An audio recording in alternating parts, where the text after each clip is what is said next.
Welcome to Spinning Back Clique, where each week here at MMA Junkie, we take a quick spin through the biggest headlines in the sport of MMA. This week, we're actually going to look back at the biggest storylines of all of 2021, and we've got Mike Bond, Danny Segura, and gorgeous George Garcia with us to do it. So let's just jump right into it, guys. Incredibly, COVID-19 still continues to be a nonstop point of discussion in all sports, impacting leagues and promotions all around the globe. The UFC, of course, no different, conducting more than 30 events with minimal attendance at the UFC Apex. However, it was a hugely profitable year for the promotion, with the company setting a record for annual pay-per-view buys. So there's no question that in industries around the globe, some of the innovations that have been brought about during the pandemic are never going to go away. So what about mixed martial arts? Have we seen the future for the UFC as well? Let's put 4 minutes on the clock. Mike, get us going. Yeah, I think we have to a degree. I mean, I'm not surprised by the UFC's success this year. I actually did my beginning of year predictions at the start of this year. And even though I didn't nail it exactly right, I said they would do more than 5 pay-per-views with over 1 million buys. They didn't hit that mark, I don't think individually, but collectively they broke their record. And I think that's just because the pandemic has brought on so much renewed fan interest in the organization, in the sport. I mean, the fact we can criticize in hindsight or before the fact, but them coming back to action so quick in 2020, I think gained a ton of fanfare for the UFC and just brought a lot of new people into the sport that are now fully invested fans. And I think we're now seeing the success in 2021 coming on the back end of that. So if you're the UFC, they don't really have a ton of incentive to completely change up what they're doing right now. I think with the way things are going, we're going to see at least one more year of a hell of a lot more Apex shows. But we are trying to see them like expand their reach a little bit. There's rumors of, London, Brazil coming up in kind of the first portion of 2022. We'll see if that actually happens. But I think it's going to be a balance of them trying to extend the reach a little bit back into what we saw pre-COVID in terms of traveling around, doing events like that. But this method and this procedure and how they're doing events is clearly paying off well. So I don't think they really have the incentive to continue changing that moving forward. So I think what we kind of saw in 2021 is, at least for the short term, what we're going to see out of the UFC moving forward. Crazy, man. There's no argument against the success the UFC has had. They've handled this incredibly well, at least from a profitability standpoint. So what do you think, Danny? I mean, is this a glimpse of the future? Is this the way the UFC operates from now on? I think so. I think at least for the immediate future, we're going to see very much this. I think the UFC is going to continue to have success. I think that 2020 year was crucial. All sports came to a halt. UFC was the one that went out there and decided to put on events, and that's clearly paying off because I feel like, it's always been a good product, but I feel like it wasn't fully discovered by, the masses. Although obviously UFC was very popular pre-pandemic as well. But really, I just see like renewed fan interest, just even anecdotally, fans and just people around me, the way like friends have been talking about MMA. It just seems people are far more invested now in mixed martial arts and just combat sports in general than they were a few years ago. So I think this is going to be another really good year for the UFC coming up in 2022. And I think Mike had a great point. I don't think the UFC has a lot of incentives to sort of change the recipe because they had such a good year. They're going to keep putting on events with or without their top stars. I mean, if you're available to fight, you're going to fight. And it's going to be Texas, Florida, Vegas, Abu Dhabi. And if other countries and other cities decide to open up, the UFC will go there. But they're in no rush to touch in other markets because what they're doing right now, they're clearly having tons of success. So I expect a lot of shows, a lot of fights. And for the time being, unless some of the COVID restrictions change, we'll see, obviously, the events in the usual locations. Yeah, what a blessing the UFC Apex has turned out to be for the company. George, what do you think? Is there another way to have another record year? Can they take it even further than they are this year? No, probably not. I agree with the guys. I think at least till 2023 to maybe 2025. And I never used to say that. I really thought the pandemic was going to end a lot sooner. But now it appears it's just going to be it's a ways away. And so the UFC, I think, is what they're slowly going to do is the immediate future. Yes, stay at the Apex and go to certain states where you can have your pay-per-views like Danny listed. And that's about it. But if you'll notice, early part of 2022, I think it'll be a little bit of a hybrid where they start extending themselves internationally. I think even Columbus is getting a domestic show because, as you know, in the past, it was big for them to go to these countries when they would set up their television contracts. Now, a lot of them are repeats. They already have television contracts, but you always have to renegotiate those contracts. But new countries, I'm sure at some point they'd like to hit it. So it's going to be a little bit of a slow process. They'll get there. But for right now, Apex is home. It's one hell of a plan B. Oh, George, you said 2025, man. Please don't let you be right. I'm so ready to be done with this stuff, man. I will say one thing. The one thing the UFC is missing by staying at the UFC Apex is that fan experience, those fans around the country and around the world, attending their first live event. I think that's when MMA fans really get hooked, because obviously the UFC does a fantastic show, but you got to get in there and experience it live the first time to really get it full-heartedly. So imagine eventually they'll be back to traveling around the globe. But guys, a huge reason for the UFC's financial success, of course, can be tied to Conor McGregor, who remains the biggest star in the sport and who fought twice in the octagon in a single calendar year for the first time since 2016. Of course, that means big buys. Guys, McGregor's rivalry with Dustin Poirier took center stage for the UFC in 2021. Though the Irishman officially went 0-2 in those contests, he'd prefer the second result didn't count since it came due to a broken leg, but the loss still stands on his record. So what do you make of this whole rivalry?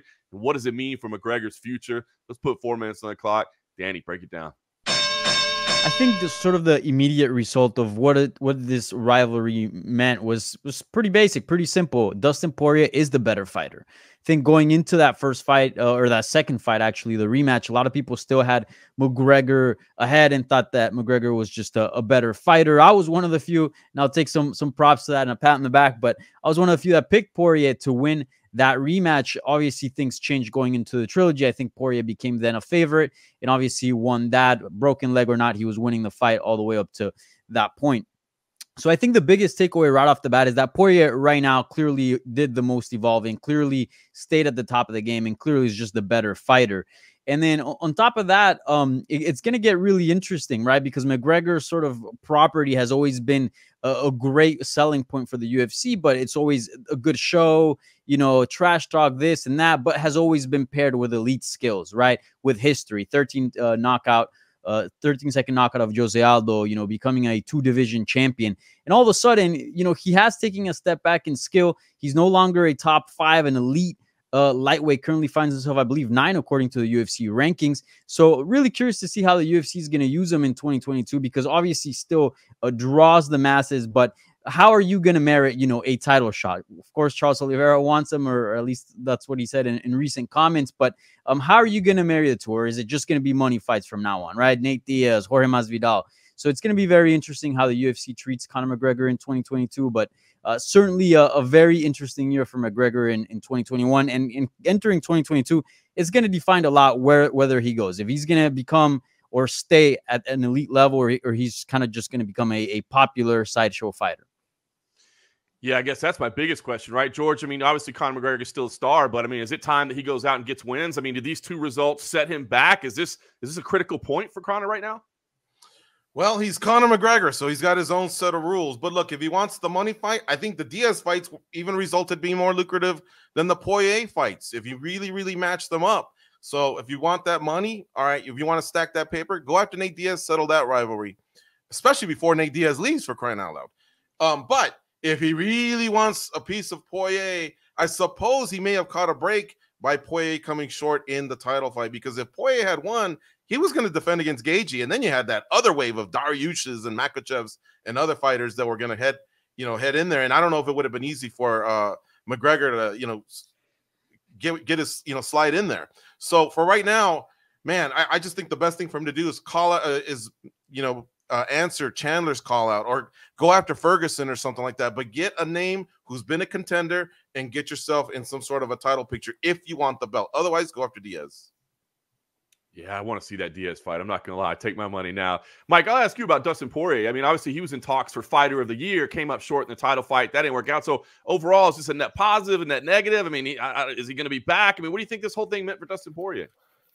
It was a positive year in more ways than negative. I mean, Dustin Poirier has made it very clear for a long time that he is a prize fighter. He's in this to take care of his wife, his daughter, and how could you say he didn't do that? The first McGregor fight, or the second, the rematch that happened in January, he didn't get a cut of the pay-per-view. So he didn't get the big money that you would expect from that fight, but he damn sure did in the trilogy, and that really set him up financially for life. So on that side, you can be very, very happy with how that all went. Of course, on the professional side, we know how bad he wanted to be that undisputed lightweight champion, and it did not happen for him. So the disappointment there, of course, is pretty massive, but I'm sure anytime he feels a little sad about it, he can just go check his banking app on his phone, and that'll cheer him up a little bit. So there was some upsides and some downsides for Poirier, but I think he obviously established himself as one of the top names in the sport, beat Conor McGregor in a trilogy, which is something he can hold close and near and dear to him for the rest of his life. So a lot to be happy about there. And I think even still with that loss, there's a bunch of huge fights on the table for Dustin Poirier in 2022, Cole Covington, Nate Diaz, maybe even a fourth Conor fight. So I would say if you're looking at your 2021, your Dustin Poirier, you feel pretty good about it. Yeah, heartbreaking into the year for Dustin Poirier, but now I'm just picturing him like Scrooge McDuck on a pile of cash and hot sauce everywhere, just living it up. I think he'd be all right.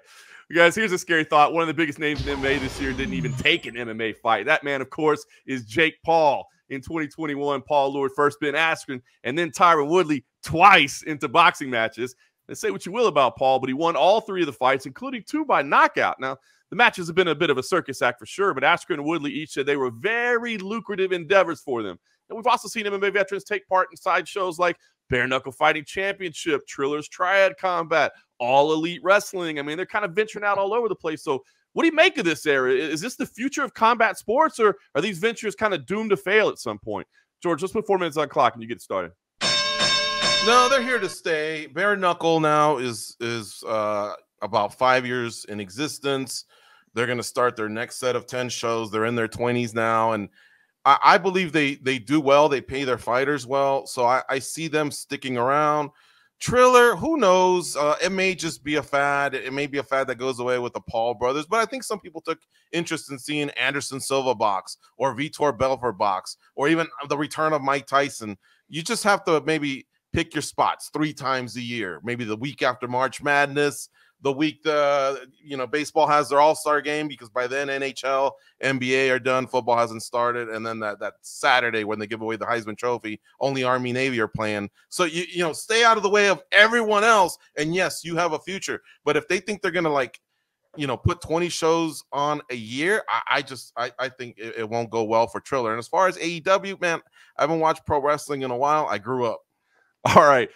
Listen, but Mike, talk about this Jake Paul phenomenon. You saw it firsthand. I mean, what to make of this? I mean, is this guy got it all figured out? Is he going to be able to survive? Are there other Jake Pauls out there? What do you make of this thing? I think to George's point a little bit, it's all going to depend on the quality and the success. I mean, I think Jake Paul was a couple rounds away and a non-Tyron Woodley faceplant KO punch away from this thing blowing up in his face a little bit. I mean, at some point, the quality of the action has to deliver to the price you're charging, what you want out of the people. So as long as, the fights deliver to a degree, I think this is probably going to go on as long as that makes sense. If these things start taking, a huge drop off in quality, if Jake Paul starts losing, I think that really changes the equation a lot here. But Jake Paul has obviously done a phenomenal job in entrenching himself into the combat sports and particularly MMA world, which is quite incredible considering the fact that he is not an MMA fighter, and we're here talking about him on our year-end MMA show as a prominent figure. So he has the game wrapped around his finger to a degree. I think a lot of his moves have been the right moves, the smart moves, and he's played this thing pretty much perfectly. But it's all going to depend on the performance. He even says it himself. I need to keep winning. As long as he keeps doing that, I think he's in good shape going into 2022. And I think this was a banner year for him on that front. But yeah, it's all going to depend on the wins and the performances. And I think he knows that. And I think a lot of people watching know that. Yeah, love him or hate him, man. You really got to acknowledge the fact that he won the game, man. He is doing awfully well for himself and has played everything perfectly. Danny, what about you? I mean, what do you make of this Jake Paul phenomenon? Is this a catalyst for better fighter pay? I mean, he's going after Dana White and saying all this. I mean, is this going to end up being a positive this era for fighters?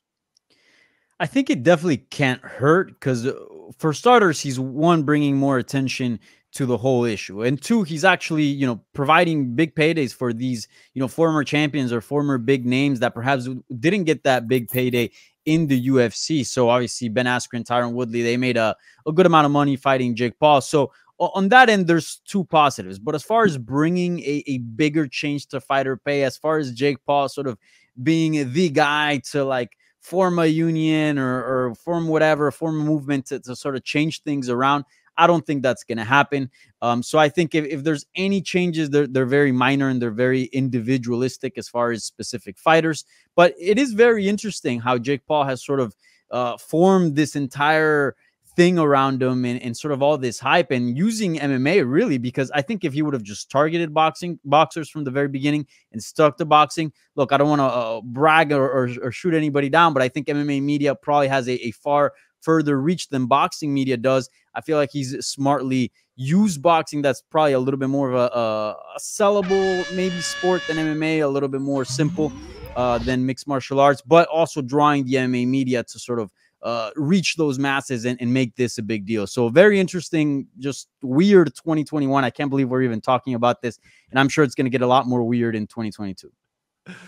It is so funny, man. I can't believe it really is one of the biggest storylines of the year in mixed martial arts, and it didn't even involve mixed martial arts. It involved boxing, but that just goes to show you, man, Jake Paul did a great thing. And listen, like you said, guys, fighter pay, options are good. At least there's more options on their table. There's more places for people to go, and that can never be a bad thing for these guys to have options. So guess Bellator crowned a handful of new champions in 2021, including featherweight Grand Prix winner AJ McKee, new bantamweight champ Sergio Pettis. The largely unheralded Vadim Nedkov was able to notch a couple defense of his title, as did Chris Cyborg. Of course, we've kind of come to expect title defenses of Chris Cyborg wherever she goes by now. You got Yaroslav Amosov, who earned the welterweight title and is now an incredible 26-0 in his career. Some big moves in Bellator this year. So in your eyes, who is Bellator's fighter of the year with so many new names rising to prominence? Let's put 4 minutes.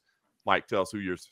It's got to be AJ McKee. I mean, you just laid out a bunch of great names there, a bunch of very talented fighters. But I think AJ McKee is someone that we've been poising to be that breakout star, that homegrown talent for Bellator that's oh so rare for them to kind of cultivate and appeal beyond just fans of their organization. So it was a great year for AJ McKee. Obviously, he defeated Patricio Pitbull to win that featherweight Grand Prix, which is a huge feather in his hat. I mean, the nature in which he did it, the platform was unreal, and a lot of people going into that fight didn't have Patricio Pitbull as just one of the best featherweights in the world. He was legitimately like, is he number one out of all the organizations? Where does he belong on the overall pound for pound list? So for McKee to go in and beat him the way that he did, I think is a bigger win than really anyone on the Bellator roster had this year. So very high on AJ McKee. I think the stage is set for him to become a true MMA star, not just for Bellator in 2022. His contract status is something that's interesting to monitor going into the coming year. So I think if you look and you say the name Bellator right now, AJ McKee is the fighter that comes to the top of my mind, the first one on the list. And I think he kind of was not only their fighter of the year, but became the face of their organization in 2021.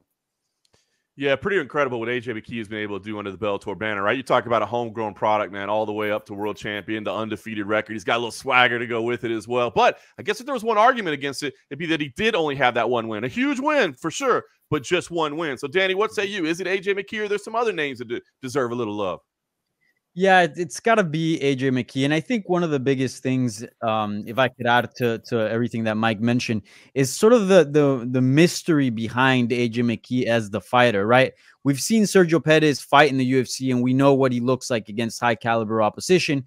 Same thing with Vadim Nemkov. He didn't fight in the UFC, but he's basically fighting a bunch of UFC guys that are very proven, and we know kind of what they bring. Amosov is a fantastic fighter. He's perhaps checks all the boxes technically, but is not really the most talked about fighter, even though he's should be one of the most talked about fighters right now, obviously champion and undefeated. But AJ McKee brings something very interesting, and kind of like, if I could draw a parallel to Kayla Harrison, in the sense that he's killing it in Bellator, became champion, won the Grand Prix, undefeated. He's putting away opposition with ease.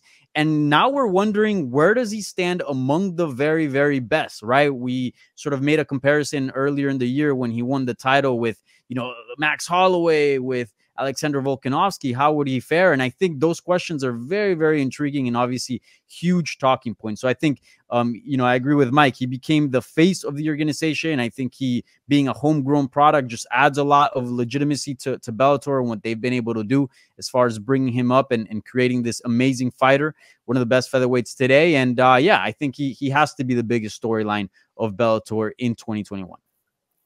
Interesting. I thought Pettis might get a little bit more love with the Horiguchi win, the Archuleta win. You got Amosov with the Habib-like record. George, what say you? Is it a clean sweep, or do you see another name?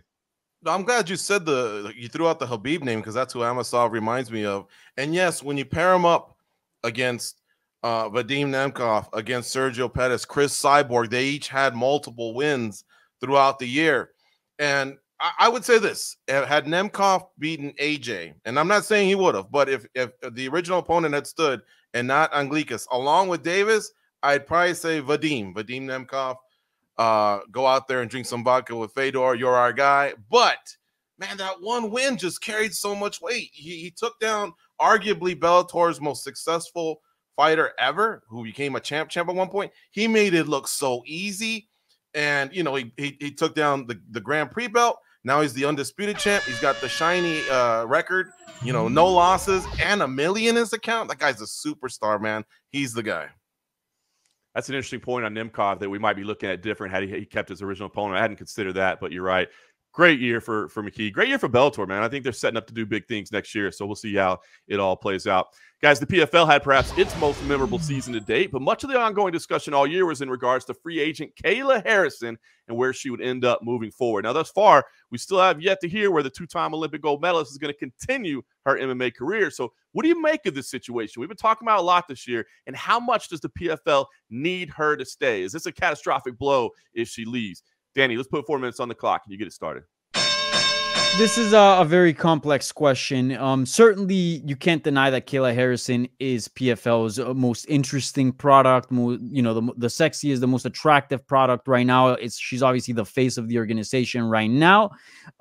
But you know, I wouldn't rule it out that she stays with PFL. Although, you know, we hear a lot of stuff with the UFC, and she was at UFC events, and Dana has talked about her. I think PFL is very much a player as far as keeping or re-signing Kayla Harrison for this upcoming season. But I don't think it's an entirely catastrophic thing if they don't sign her. Obviously, it's not good. They're leaving a very important fighter, the face of their organization. But still, I think the one of the biggest takeaways that I got from covering the playoffs and the final of the PFL here in South Florida is how happy the fighters were to compete. I think the PFL format, the $1 million, the fact that you have a set dates on when are you going to fight, and you're not getting that 2 a.m. call, hey, this guy's out, can you step in? I think that's made it a very attractive promotion for fighters. And you start seeing a lot of fighters look at PFL and sort of raising their hands and wanting to participate in those seasons. So I think they still have the season format going for them, even if Kayla Harrison's not there. That is going to attract a lot of fighters. Also, let's not forget, I've heard a few things off record about Kayla Harrison's sort of paydays there, and they're pretty big. So if she were to leave the promotion, obviously it would open up a lot of resources that they could invest in other fighters and bringing other talent to sort of make the upcoming seasons more interesting. As well as, look, even if Kayla does leave to the UFC, I think that move alone and that being a big move, it'll also look good on PFL because they did develop her. They did sort of create this great fighter that a lot of people consider one of the best female fighters today. So I think either way, if she leaves, there are a lot of positives to take for PFL. Yeah, you make some great points. In the beginning, I thought the PFL really needed to hang on to her because she is the biggest star in the company. But as you said, maybe it opens up some doors for them. So I don't know. Maybe it's better if they do let her go. George, what do you think? Am I being crazy and think it could maybe be a positive? I agree with you, John. Danny did make a lot of points, but he didn't leave any for us. But good job, Danny.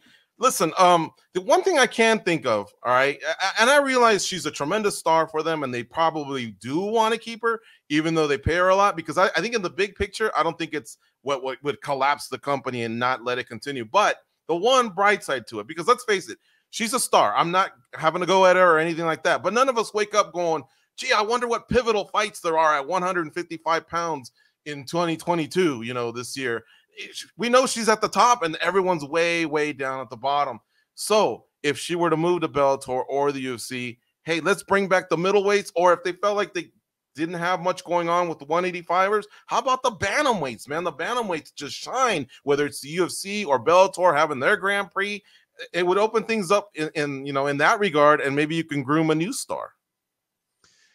Mike, what do you think? I mean, if she does stay, do you think maybe they need to ask her if she'll go to 145, even if it's under PFL? Would that change the landscape a little bit? Or what do you think? Do they need to keep her, or should they let her go? I think they need to keep her.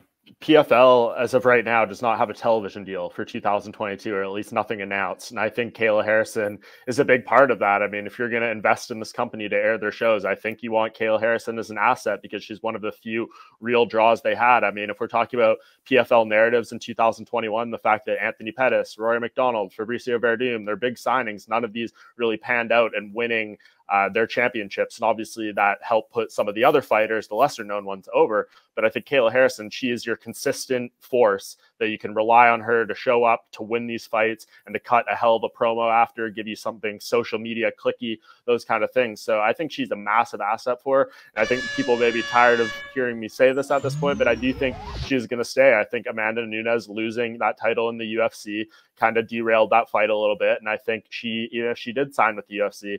We still have to wait for that Pena rematch to play out. Maybe that Nunes fight doesn't happen until the end of the year. So I think if you're Kayla Harrison, you stay with PFL. They try their best to sign her just on a one-year deal or something, and then she can go to the UFC at the end of next year, or Bellator at the end of next year. So I think, she is a hugely important piece of the puzzle for them, not only on the front end, but on the back end. So I think you do everything in your power to keep her. You know what I heard from you there, Mike? If you're going to let her go, sign your TV deal first and then let her go. That's 100%. What you got to do. But guys, bonus round this week, because I wanted to ask you about perhaps the biggest storyline in MMA that involves something that didn't happen. And that was Jon Jones, who hasn't competed since February of 2020. We're talking about 22 months at this point that we haven't seen him inside the UFC's octagon. So what do we make of Bones at 34 years old, giving up nearly 2 years of his athletic prime? Let's put 4 minutes on the clock. George, lay it out for us. I would love to talk about Bones, the competitor, and how I see him as a heavyweight if he eventually makes it there, or, you know, what he could do at light heavyweight if he were to return. But if you ask me, Joe Common fan on the street, man, hey, how about Bones? What's he up to? I have to start with the stuff that happened outside of the octagon, you know, and on what should have been one of his greatest nights, because he's going to collect so many accolades, you know, before his career, well, after his career is over and during his career. And, you know, him being at the Hall of Fame, his kids are all grown up now with his fiance, I believe. And then hours later, having those domestic problems, just, you know, I wish we weren't talking about that, but we are. It's a fact. It happened. And now I'd like to see him obviously address it. He says he's not drinking anymore. The gym has parted ways with him, although he didn't seem to take that well. And I always felt like maybe because he's such a star, he's enabled, right? And that's why he doesn't kind of learn from his mistakes. But, you know, I really do pray for every human being that makes mistakes. And I pray for this guy to turn it around, become a better human being in that regard, and then get back to being the Jon Jones that I do want to talk about. And that's the competitor, the athlete. This year, I can't do that. Yeah, I think that's the most frustrating part. We're talking about potentially the greatest of all time, right? And we didn't get to see him compete. And I think some of that is his choice of like bulking up and being a complete heavyweight. But obviously these outside of the cage things continue to happen. I don't know. Maybe there's some positives. Maybe things will change. Mike, what do you make of the Jon Jones saga? It's upsetting, obviously. I mean, this is a guy that I think we're nearing him being in the UFC for like almost 13 years. And we're getting pretty damn close to the point where he spent more time with suspensions and time off, self-imposed or otherwise, than he has actually being a consistently active competitor. And that's really depressing when you think about the potential greatness of Jon Jones and what he should have achieved and could have achieved and things like that. So I mean, this is another year that obviously some of the stuff that's happened outside the cage is pretty depressing. We all hope that he can get his self in order and have these things kind of not happen anymore for long periods of time. But, you know, I think a lot of people are standing with him in the early portion of the year when he was saying, I want a better contract to move up to heavyweight. He teamed up with Richard Schaefer. It seemed like hopefully he had a relationship with the UFC that could smooth things over. So like there was some signs where you're like, okay, we're just waiting for the right time. And then some moments where you're like, is this ever even going to happen? What is the future of Jon Jones as a whole? So I think everyone, I can speak, you know, collectively on the behalf of every MMA fan, we all want to see this guy fighting and have none of these issues outside the cage. But you just wonder, Like, what's the next thing that could potentially happen? Can he keep his head on the straight and narrow? So there's still so many questions around Jon Jones, just as many questions about him coming into the year as there is going out of it, but none of it is really good. This is a year, I think, if you're Jon Jones, you're not trying to hang your hat on by any stretch of the imagination. So we can only hope the best in his career and his personal life happens in 2022. But I think anytime you talk about this guy, you need to, put a bunch of caveats around his name. Yeah, that's the question, right? What happens in 2022? So, Danny, I'll pose it to you. Do we see him fight for the heavyweight title? Do we see him fight at all? Is there any way he sits out for another entire year? What do we see? Who knows? I mean, this is such a tough question given everything going on in Jon Jones' life. I mean, 2021 was a really eventful year for Jon Jones, even though he didn't fight. I mean, he was a lot of things happened as far as his personal life. Also, he was kind of at odds with the UFC, and we saw some sort of maybe not super nasty comments, but we did notice sort of a little bit of not the greatest relationship between him and the UFC brass in the earlier portion of the year. So 2022, it's hard to predict what's going to happen. He's obviously found a new gym and fight ready. He's training. He's bulked up. It seems that he's getting ready, or at least not too far off from being in shape to actually get in there and fight. But what really sort of drives the bigger question here is what it's going to come down to between him and the UFC, because the UFC and Dana White has made it very clear that the show moves on with or without you. And they had a fantastic year in 2021 without Jon Jones. So I don't want to underestimate Jon Jones' leverage here, but it seems the UFC has made it pretty clear that they're not going to negotiate a lot, or there's not a lot of room for Jon Jones to get what he wants. So it's going to come down to whether Jon Jones wants to sort of just fight whatever's on his contract rather than, get something better from the UFC. So I hope that he returns at some point, because look, he's 34, turns 35 in the summer. Prime years are fading away. Heavyweight division's getting very, very competitive. So if he's going to do something, the time is now. Yeah, first and foremost, I guess we wish the best for Jon Jones, the person, right? That's what matters the most. But selfishly, I want to see Jon Jones, the athlete, in the UFC cage again. To me, he's the greatest of all time, and I want to see him competing. So hopefully we see it in 2022. Well, guys, we got a couple slow weeks, but that's it. I mean, just enjoy it while you can, because once 2022 gets rolling again, it's going to be just as busy as 2021, if not more. Of course, we'll talk about everything that happens on Spinning Back Clique.